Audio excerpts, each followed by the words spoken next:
Lane and Fry.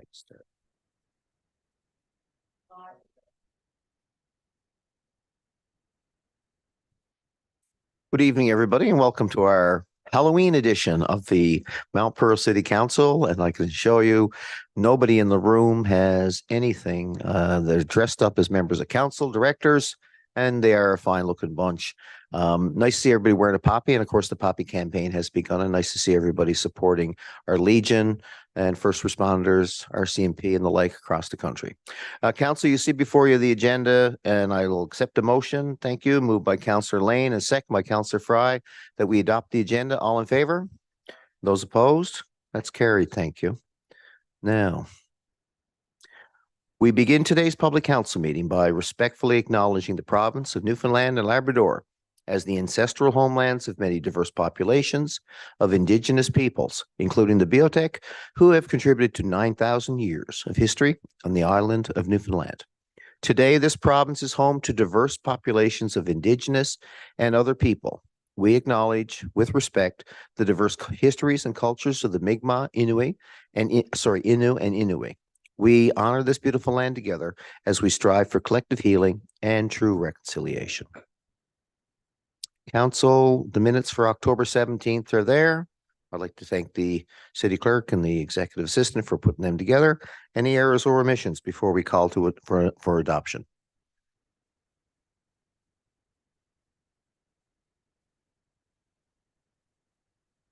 All right, hearing none. Motion for the minutes, moved by Councillor Rice, seconded by Councillor Locke. All in favor? Anybody opposed? Motion carried. Any business arising, council? Yes, please, Councillor Andel. Item number 23-10-550.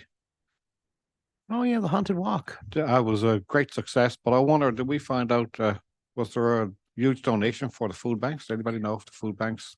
I believe in 2 weeks' time, there will be a presentation. Yeah. And I believe talking to the director, I think they're working on that, doing their final count, and we'll have it all together in terms of the food. Good question. But if you don't mind, we'll certainly gladly bring in the food banks. Director Collins, I think it's 2 weeks from tonight is what we're hoping to do. Heather Breslin asked me about what money was right.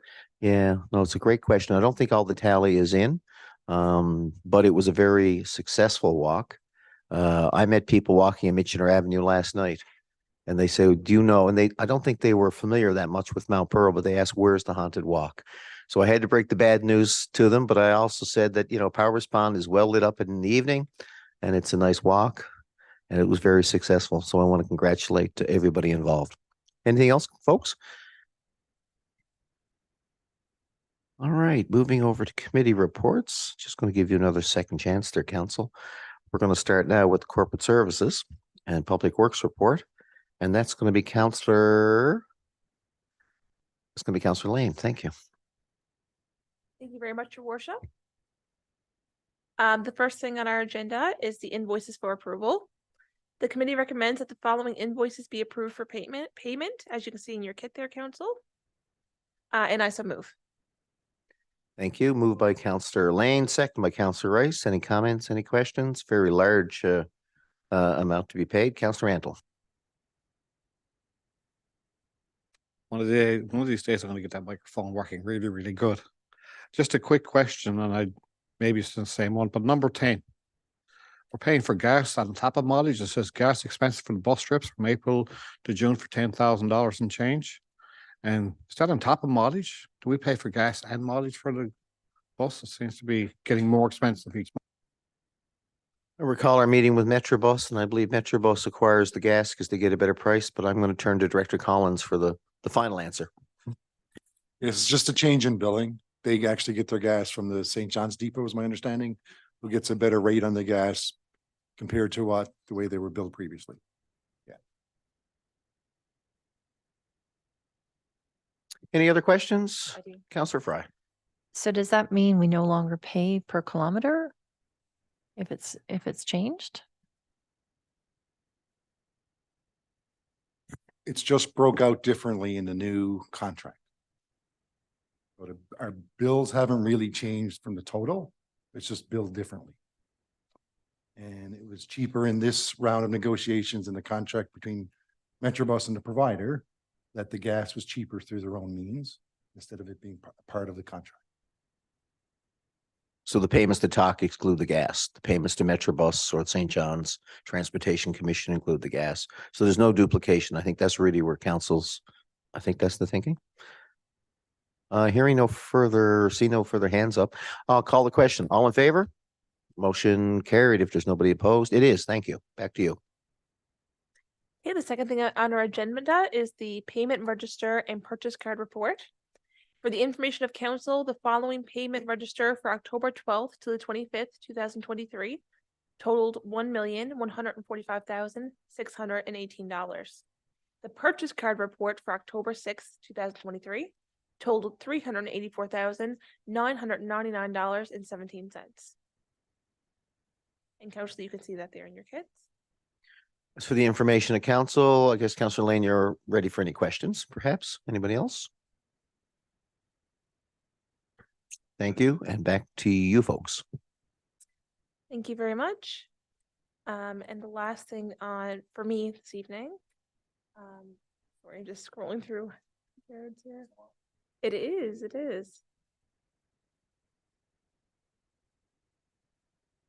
Is the request for tax consideration. The committee recommends approval to exempt 2023 business tax in accordance with the policy for charitable and nonprofit organizations for the following. St. John's Ambulance located at 8 Thomas Burn, totaling $22,882.02. Newfoundland and Labrador Employers Council at 129 Glencoe, $8,664.99. And the Alzheimer's Society with $3,099.23.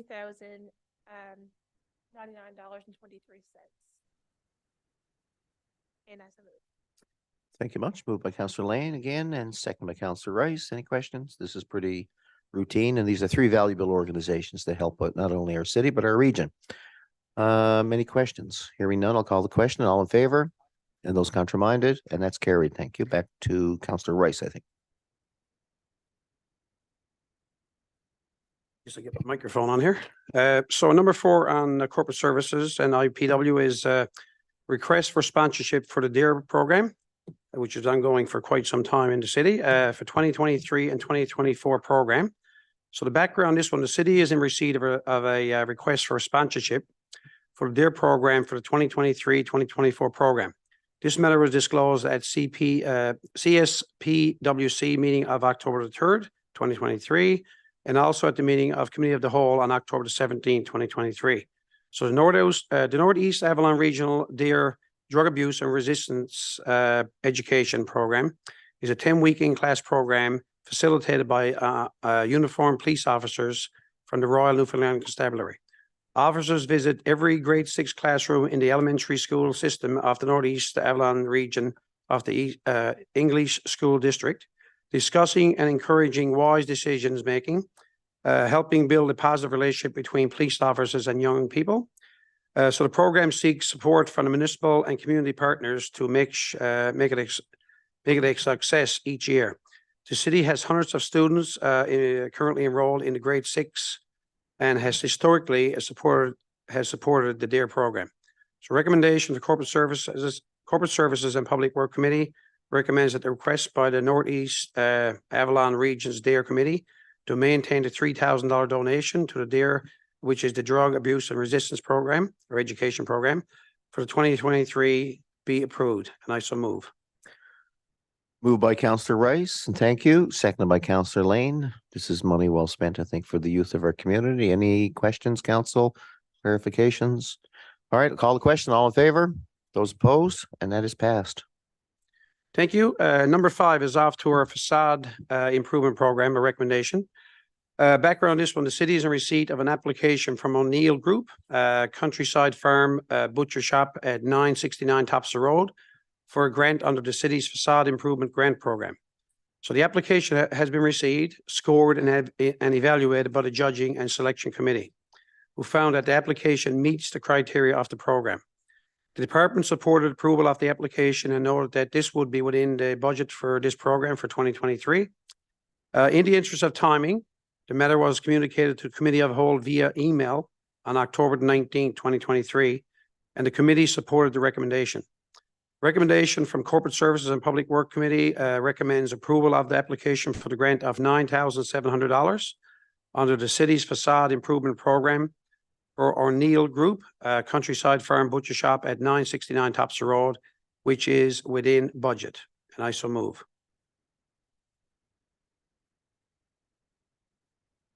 Moved by Counselor Rice, thank you, and seconded by Counselor Lane.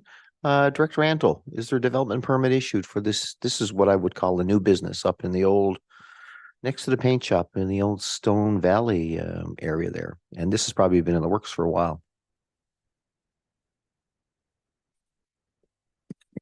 I will have to check to be certain, but I'm pretty sure I've seen this one come through, but I will check and let council know. Thank you much. Any other questions? Hearing none, I'll call the question. All in favor? Motion is carried. No contraminded. Thank you. Thank you. This is for information purposes only. So our Public Works status report. The committee reviewed the following status report: roads which work continues under maintenance holes, catch basin and curbs. Street sweeping is ongoing. Asphalt is still ongoing.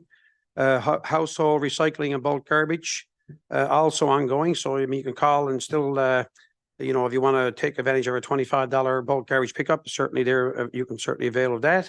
Our salt shed is being topped up for the winter season. Lawn markers are now being installed. Preparation work being done for the outdoor rinks. Great to see all this happening, and as everybody could see this morning when they woke up, we had a bit of white stuff on the ground. So, you know, so the IPW department is always, I guess, being proactive and moving forward in our summer months and winter months to get everything ready to go. Our parks work continue on Team Gushu baseball field in preparation for the 2025 summer games. Trail trimming is ongoing, and believe it or not, mowing grass on the sports field is still happening. Litter and cleanup is ongoing, which is an ongoing issue in the city, I'm sure. Work on the tree lighting at St. David Fields is started, and installing the trail rule signage is started as well, and that's ongoing. And part of our fleet service and maintenance is ongoing, which is happening, and we had our meeting yesterday, and the spreadsheet was very, very up to date. Service work continues on our snow blowers, loaders, and flyers in preparation for the 2023-2024 winter season. And the UTM, General Calls, which is our, looks after our plug sewers, our service locates, new water and sewer service inspections, camera inspections, troubleshooting is ongoing all the time. Leak detection, catch basins, cleaning, storm sewer jetting, water and sewer repairs, lift station inspections and maintenance, which you can see is a very, very in-depth system. So they're pretty busy with the UTM. And also, if you look at a graph there for our water levels at Bay Bulls Big Pond as of October the 30th. So if you look at the graph there from 2023 compared to 2022 and 2021, we are we are up 1 foot of water to just reading through for October, which is 34 feet. Yeah, it is high actually, and compared to 2021, which was down to 28 feet. So we certainly, it's good to see that the water is topped up in Bay Bulls Big Pond. Even with the demand on the houses being developed, it's still up at an all-time high. And that's it for our report, Your Worship. Thank you. Thank you very much. And I think that's because of the good work of our UTM crews and the leak detection program we have here at the city of Mount Pearl. Planning, Engineering and Development Committee report. I'm turning to Councillor Antle. And Councillor Rice, you're the alternate tonight. Thank you. Thank you, Your Worship. It's a short report this week, but nonetheless, first off, it's a notification of funding approval for 2023 to 2026 for a multi-year capital works. And it's always good to see when we're getting money from the provincial government. On September the 22nd, the city received notification of a funding approval from the Government of Newfoundland, advising the city had been approved for a grant of $6,467,086, and this is net of a rebate in provincial funding. And our recommendation is yes, we're going to accept it. All right, for this 2023-2026 multi-year capital funding in the amount of $6,467,086. And the committee recommends that the funds be distributed as follows. Number one is the Holden Street upgrading for $2,856,529.57. And our second one is for our new community center for $3,610,556.43. And I so move. It is moved by Counselor Antle, and thank you, seconded by Counselor Rice. Any questions, council? Dealing with the budget allocation here. All right, hearing none, I'll call the question. All in favor? And those opposed? Motion carried. Back to you. And the building and occupancy permit list for October 9th to the 20th for $1,960 to be approved as follows. The building permits and occupancy for residential, there's 6 there in your kit and total for $48,500. I so move. Okay, you certainly will. And the next one is commercial. There's 5 there and they total $1,047,500 and I so move. Thank you. Moved by Counselor Antle and seconded by Counselor Rice. I'll call the question for both residential and commercial. All in favor? And contrary-minded? And that's carried. Back to you.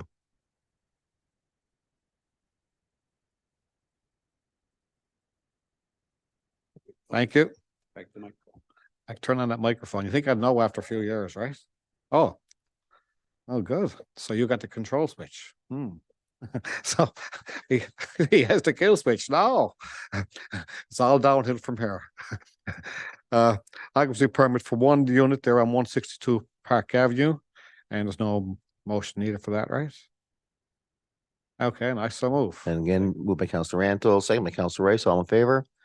And those opposed? And carried. Thank you. And the next two is just for your information. And if you happen to look on Kenmount Road, 629 Kenmount Road, there's some work on the go. It's clearing, grubbing and backfill, which started on October the 18th. All permits are in place and all required document has been received by the city. We have some capital projects up on the go, which is Birch Avenue upgrading. Construction has started with an estimated completion date of mid-November. Roosevelt upgrading is still on the go with an estimated completion at the end of this month. I guess it's today. Maybe we get an update from the director. Farrell Drive, Holden Street, Evans Place, underground replacement is underway with a seasonal suspension of work in mid-November to resume 2024. And our asphalt and concrete maintenance holes repairs are ongoing and they're nearing completion. And that's our report, Your Worship. Thank you. Thank you very much. And there is only one little thing remaining. It's important too on Roosevelt, Director. It's to do with the pedestrian activated walk. And I think that's going to be somewhat delayed, but all the signage is down as far as we know, and all of the pavement is down. Would you like to comment on perhaps how long that might take, right? Because that's a very key intersection for pedestrians, being so close to Morris Academy, for example. Yes, Your Worship. You can hear me now? Yes. We're in final cleanup mode with some of the deficiencies that are outstanding. I believe, and I can ask our colleague, the Director of Public Works, I think that they had the pedestrian activated sign was installed perhaps today.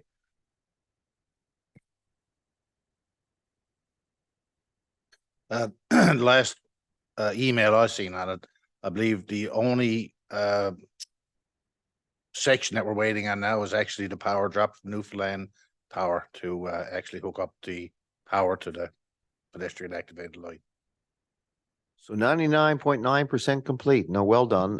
2 coats of pavement, I noticed. It was a hard dig, and it's been a hard year with regards to construction, especially construction labor, right? So nice to see one of those projects going in the checkbox. And I know Director Dolomite, you'll follow up to make sure that we get that pedestrian lights activated as soon as we can. Thank you. And seeing no other hands up, I'm going to move to the next committee report. And I think Councillor Fry is going to speak on behalf of the Recreation and Community Safety Committee. Go ahead, sir. Go ahead, ma'am. Yes, I'm going to start and then I'm going to turn it over to Councillor Locke. So first on our agenda this evening is the Mount Pearl Frosty Festival. And I know we had snow this morning, and after Halloween, then we're going to have Christmas, and then we're into Frosty. So the committee recommends approval to execute a memorandum of understanding between the city and Mount Pearl Frosty Festival for the period of 1 year from January 1st, 2024 to December 31st, 2024, which includes the provision of an annual operating subsidy in the amount of $65,000. And I so move. Moved by Councillor Fry, thank you, and seconded by Councillor Locke. All in favor? I should have allowed for some debate. Any questions? Sorry, folks. All in favor? And contrary-minded, motion carried. Back to you. Yeah, we have a short agenda this evening, so I'm going to pass it over to Councillor Locke to conclude our report. Thank you. Thank you, Councillor Fry and Mayor. The next for us is the Remembrance Day Parade and Wreath Laying Ceremony, which will take place Saturday, November the 11th, 2023. And of course, this will pay tribute to all those who fought to preserve the values that we hold so dear with, again, our wreath laying ceremony at St. David's Park. And in light of what's on the go in the world today in Gaza and Israel and Ukraine and other areas of strife, it certainly brings home when you watch every night the devastation and the role that peacekeepers are playing and trying to play. So, you know, every year is important, but this year in particular, I think will certainly drive home for me personally the role that our service women and men play in maintaining peace throughout the world, and again, upholding the values that we hold so dearly here. The parade formation will start at Mount Pearl Intermediate School parking lot. At 10:40, we'll as proceed down Ruth Avenue, and the wreath laying ceremony will be in our park directly in front of the cenotaph. So that's for the information of our community. I know the past couple of years, we've seen increasing numbers of our residents and our folk turning out, which is always nice to see. And the last one for us, Mayor, again, for the information of our community, the annual Run to Remember trail race is scheduled for Saturday, November the 11th, starting at 8 a.m. in the city of Mount Pearl, and it's estimated to be concluded by 10 a.m. Motorists are advised that there could potentially be traffic delays in Donovan's, in the Coruscant Drive area, as runners will be crossing the road up there from one side of the trail to the other. So that's for the information of our residents. And that is it for our committee report. I thank you, Mayor. That crossing will be at the crosswalk, I guess, on Coruscant. I guess that's the general Yes. thinking right Yep. there. It doesn't come further down to No, say the Commonwealth yep, area. it's It's along the restricted trailway there. Yep. Yep. Okay. Good stuff. Thank you, Mayor. Council, we have some business to do tonight in committee, very short. I'm going to wrap up the meeting if that's okay with you folks, because we have people as we speak knocking on our doors, and we'd like to get out with the kids. We want to make sure we can offer treats to many of our kids with as much daylight as possible, right? So everybody, please have a safe evening. I hope it works out well. The weather's much better than it was last night. So on motion from Councillor Antle and second by Councillor Lane, we're adjourned. Thank you.